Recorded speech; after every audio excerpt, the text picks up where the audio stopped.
அன்பான நேயர்களே, அருமையான இந்த நாளில் உங்களை சந்திப்பதில் மிகுந்த மகிழ்ச்சி அடைகிறேன். வேதம் என்ன சொல்லுகிறது? அதாவது 1 யோவான் 3ஆம் அதிகாரம் 18ஆம் வசனத்தில், என் பிள்ளைகளே, வசனத்தினாலும் நாவினாலும் அல்ல, கிரியினாலும் உண்மையினாலும் அன்பு கூற கடவுள். வெறும் வசனத்தினாலும் நாவினாலும் மட்டுமல்ல, கிரியினாலும் உண்மையினாலும் நாம் அன்பு கூற கடவுள். அன்பு செயலில் வெளிப்படணும், அன்பு கிரியில் வெளிப்படணும். வெறும் வார்த்தையில் சொல்கிறது, சிரிக்கிறது, இது மட்டும் அன்பு இல்லை. நல்லா புரிஞ்சுக்கிங்க. அநேக ஆண்டுகளுக்கு முன்பாக பிரான்ஸ் தேசத்தில் நடந்த ஒரு காரியத்தை உங்களுக்கு சொல்லுவேன். அங்கே ஒரு அருமையான ராஜா இருந்தார், ரொம்ப நீதியுள்ள ராஜா. பிரான்ஸில் வந்து பாவம் செஞ்சால் உடனே அவங்களுக்கு சரியான மரண தண்டனை கொடுத்துருவாங்க. எல்லாருக்கும் அதை பிரஸ்தாபப்படுத்தி இந்த மைதானத்தில் காலை 10 மணிக்கு அவங்களுக்கு மரண தண்டனை அப்படின்னு சொல்லி மரண தண்டனை கொடுத்துருவாங்க. அந்த ராஜா ரொம்ப கண்டிப்பாக இருந்தார். அதனால தான் பிரான்ஸில் இப்போ இன்றைக்கி கூட பாவம் செய்கிறத பார்க்கவே முடியாது. நீங்கள் ரொம்ப எல்லா நாட்டை காட்டிலும் பிரான்ஸ் தேசத்தில் ரொம்ப பரிசுத்தமாக வாழ என்ன ஒப்பு கொடுப்பாங்க. ஒரு சில பாவம் இருந்தால் கூட மற்ற நாடு மாதிரி இருக்காது. ஆனால் அந்த காரணம், அந்த ராஜா அவ்வளோ கண்டிப்பாக இருப்பார். அப்போ ஒரு நாள் என்ன ஆச்சு, அந்த அந்த மந்திரி சபையில் அந்த மந்திரி வந்து ராஜாவை சொல்கிறார், ராஜாவே, ஒரு அம்மா பாவம் செஞ்சுட்டாங்க, அந்த அம்மா தண்டிச்சிடலாமா? யார் இதை பாவம் செஞ்சது? ஏன் ஆட்சி காலத்தில் யார் இது பாவம் செஞ்சது அப்படிங்க? இல்லை, உங்கள் அம்மா தான். எங்கள் அம்மாவா? ஆமாம் அப்படின்னு கை நிறைய பையில் நிறையா தங்க காசு ஒரு அந்த அம்மா லஞ்சம் வாங்கினதை கொண்டு அந்த ராஜா காட்டுறார், அந்த மந்திரி காட்டுறார். உங்கள் அம்மா அப்படி மந்திரி லஞ்சம் வாங்கிட்டாங்க. அவருக்கு பயங்கர வருத்தம், எங்கள் அம்மா இப்படி லஞ்சம் வாங்கிட்டாங்களே. சரி, எல்லோரும் போல் அந்த அம்மாவையும் நடு மைதானத்தில் வந்து அவங்கள என்ன செய்யணும்? தண்டிச்சிடணும். மரண தண்டனை பண்ணிச்சு. நாள் காலை 10 மணிக்கு ராஜாவின் தாயாருக்கு மரண தண்டனை அப்படின்னு சொல்லி அறிவிப்பு கொடுத்தாச்சு.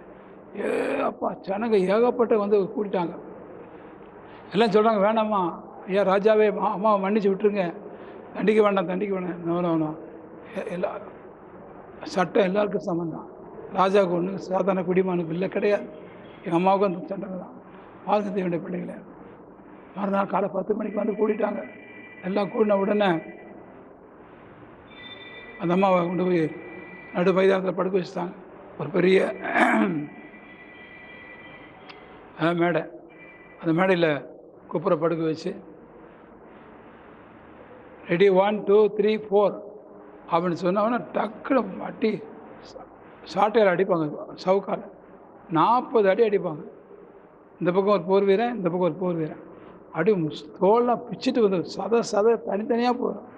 அந்த மாதிரி அடித்து கொண்டுருவாங்க. அது மாதிரி இந்த அம்மாவை குப்புற படுக்க வச்சுட்டாங்க. இப்போ எல்லா ஜனங்களும் நிற்கிறாங்க, ராஜா நிற்கிறாரு. அந்த தண்டனை நிறைவேறுது.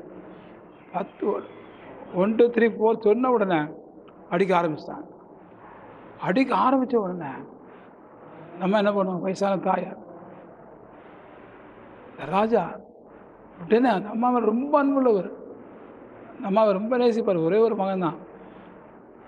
ஆனால் நம்ம இப்போ அடிபட்டு சாக போகிறாங்களேன்ட்டு அவங்கள காப்பாற்றணும். எப்படி காப்பாற்றுறது?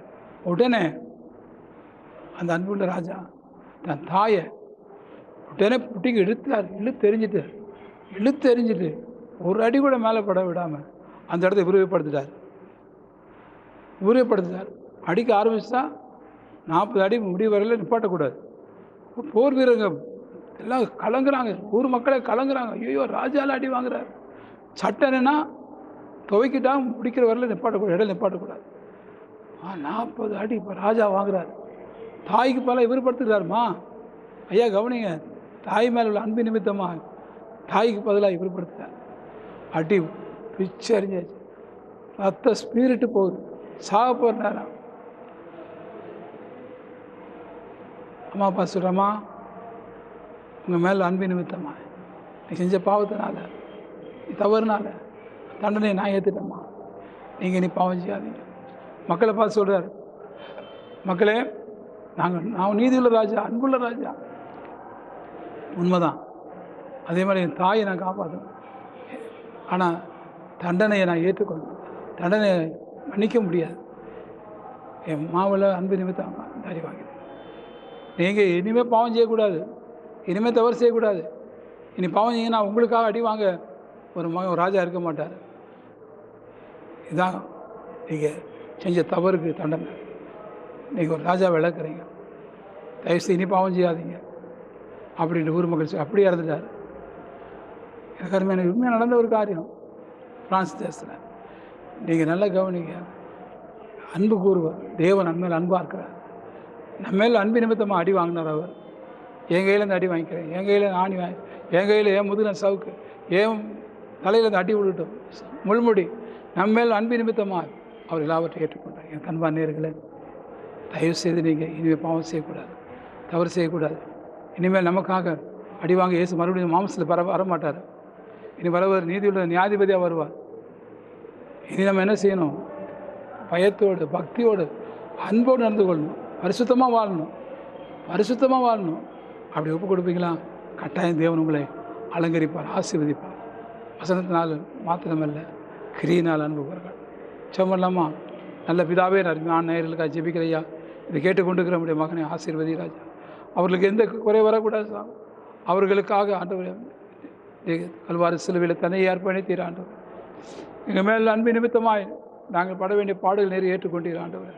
அதே போல் தகப்பனே, அவர்கள் மீது ஆண்டவர் எந்த ஒரு குற்றம் கூற யார் சொன்னாலும் கூட அதிலெல்லாம் அவர்களுக்கு விடுதலை ஆகி அவர்கள் ஆசீர்வாதமாக இருக்கணும். இனிமேல் அவங்க பாவம் செய்யக்கூடாது, தவறு செய்யக்கூடாது ஆண்டவரை. பரிசுத்தமாய் வாழ, நீதியுள்ள வாழ்க்கை வாழ, அன்பாய் வாழ, ஆசீர்வாதமாக வாழ நான் உங்களை வாழ்த்தி ஆசீர்வதிக்கிறேன்.